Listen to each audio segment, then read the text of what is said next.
ভাইয়া একটা চকলেট দাও। এই নে 10 টাকা দে। কিন্তু ভাইয়া আমার কাছে তো শুধু 5 টাকাই আছে। 5 টাকার কোনো চকলেট হয়? 10 টাকার চকলেট হয়, যা 10 টাকা নিয়ে আয়। আঙ্কেল আমাকে 10 টাকা দিন না, আমি আমার বাবার জন্য চকলেট কিনবো।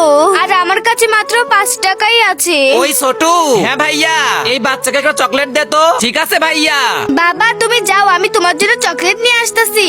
আরে বাবা এই মেয়েটা কার সঙ্গে কথা বলতেছে? চলো আমরা গিয়ে দেখি।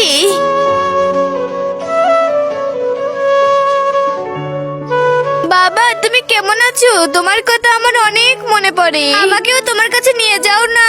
বাবা তোমার এই চকলেটটা অনেক পছন্দ না? এই নাও খেয়ে নাও। এই দুইটা ছবির মধ্যে যে কোনো একটা ছবিকে ভালোবাসলে লাইক এন্ড সাবস্ক্রাইব করো। আমি জানি দুষ্টু ছেলে মেয়েরা লাইক সাবস্ক্রাইব করবে না। বেটা কান্না করো না। আঙ্কেল আমার বাবার কথা আমার অনেক মনে পড়তেছে, আমি আমার বাবার কাছে যেতে চাই।